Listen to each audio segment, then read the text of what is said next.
بسم اللہ الرحمن الرحیم۔ السلام علیکم دوستو، آگے بڑھنے سے پہلے اگر ہو سکے تو لائک اور سبسکرائب کا بٹن ضرور دبا لیں، شکریہ۔ سعودی عرب کا کہنا ہے کہ غزہ پر اسرائیل کا دوبارہ قبضہ فلسطینیوں کی بے دخلی قابل قبول نہیں ہے۔ اسرائیل کو عالمی قوانین کی مسلسل خلاف ورزیوں پر کٹہرے میں لانا چاہیے۔ اسرائیل کی طرف سے فلسطینیوں کی بے دخلی اور غزہ پر اسرائیل کے دوبارہ قبضے کو مسترد کرتے ہیں اور یہ بین الاقوامی خلاف ورزی ہوگی، اور سعودی عرب اسرائیلی وزیروں کے انتہا پسندانہ بیانات کو بھی دو ٹوک انداز میں مذمت کرتا ہے۔ دوستو، اسرائیلی وزیروں نے غزہ سے فلسطینیوں کی بے دخلی اور یہودیوں کی دوبارہ آباد کاری کے لیے کہا تھا۔ امریکی محکمہ خارجہ نے بھی اسرائیلی وزیروں کے بیان کو آگ بھڑکانے والے اور غیر ذمہ دارانہ قرار دیا تھا۔ غزہ میں اسرائیلی مظالم پر جو بائیڈن کی دوستو خاموشی پر امریکی افسر احتجاجاً مستعفی ہو گیا۔ غزہ پالیسی کی وجہ سے جو بائیڈن تیزی سے ووٹرز کی حمایت کھو رہے ہیں۔ اسرائیل کی ڈھٹائی، اسپین سے بلائے گئے اپنے سفیر کو واپس بھیجنے کی تیاری۔ اسپین کے وزیر اعظم نے اسرائیل کی وحشیانہ بمباری میں دوستو خواتین، بچوں کی دردناک اموات پر احتجاج کیا تھا۔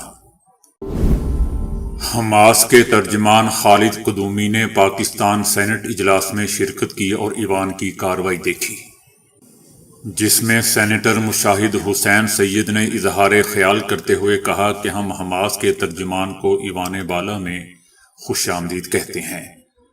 ہماری فلسطین کے ساتھ قدیم تاریخ رہی ہے۔ میں طوفان الاقصی آپریشن پر خراج تحسین پیش کرتا ہوں۔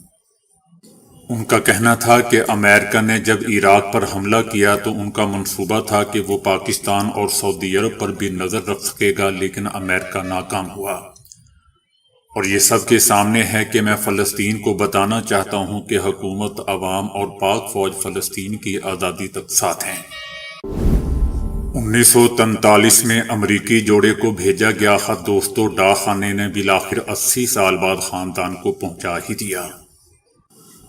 1943 میں بھیجے گئے خط میں ایک کزن نے جارج سے ان کی پہلی بیٹی ایولین کی موت پر تعزیت کی تھی۔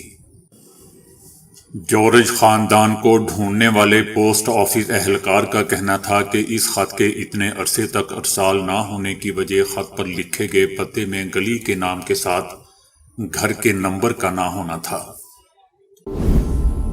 امریکہ کا کہنا ہے کہ پاکستان کو الیکشن یا کسی امیدوار سے متعلق ڈکٹیٹ نہیں کراتے۔ امریکہ کی خواہش ہے کہ پاکستان میں انتخابات آزادانہ، منصفانہ اور پرامن طریقے سے ہوں۔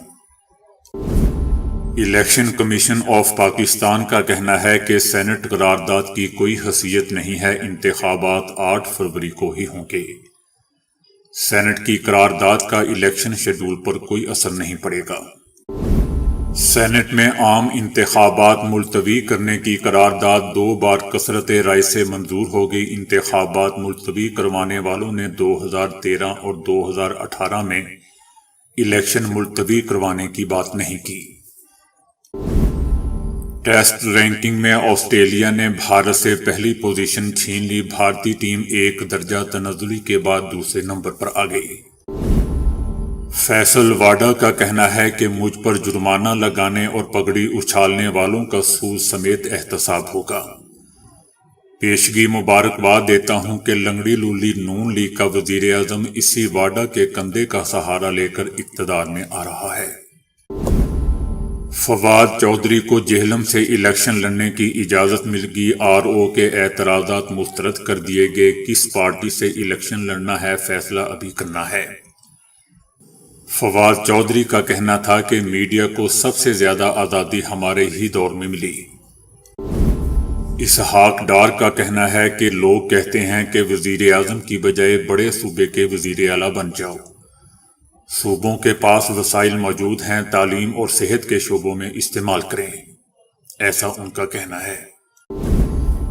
عامر خان کی بیٹی ارا کی شاہی شادی کے لیے 176 کمرے بک کروا لیے گئے۔ ارا خان اور ان کے ہندو شوہر نور پور شیکھرے نے گزشتہ روز اپنی شادی کی رجسٹریشن سرٹیفکیٹ پر دستخط کیے۔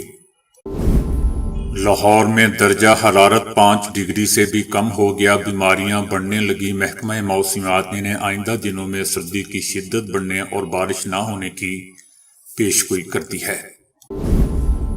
ایک تحقیق میں بتایا گیا ہے کہ 50% نوجوان خود کو سوشل میڈیا لت میں مبتلا سمجھتے ہیں۔ سوشل میڈیا کی لت میں مبتلا افراد میں لڑکوں کی نسبت لڑکیوں کی شرح زیادہ تھی۔ پی ٹی آئی قیادت میں اختلافات، بیرسٹر گوہر خان اور شیر افضل کی الگ الگ پریس کانفرنس۔ شیر افضل نے کہا کہ عمران خان کو فائز عیسیٰ پر اعتماد نہیں، جبکہ گوہر خان کا کہنا تھا کہ عمران خان نے ایسا کبھی نہیں کہا۔ پی ٹی آئی کے چیئرمین گوہر خان کا کہنا ہے کہ 14 سینیٹرز کی ذاتی رائے پر مبنی قرارداد کی کوئی قانونی حیثیت نہیں ہے۔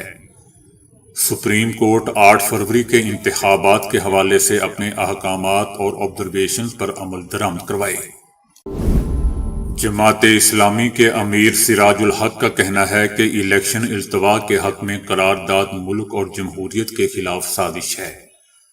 بد امنی کی وجہ سے الیکشن ملتوی کرنا بد امنی پھیلانے والوں کے سامنے ہتھیار ڈالنے کے مترادف ہوگا۔ محکمہ صحت پنجاب کا رنگ گورا کرنے والی جعلی کریموں کے خلاف گھیرا تنگ کرنے کا فیصلہ۔ برطانیہ نے بھی 75 پاکستانی بیوٹی کریموں پر پابندی لگا دی ہے۔ رنگ گورا کرنے والے ٹیکوں سے کینسر پھیل رہا ہے۔ تو دوستو، ابھی کے لیے اتنا ہی۔ ویڈیو کو لائک اور شیئر کرنے کا بہت بہت شکریہ۔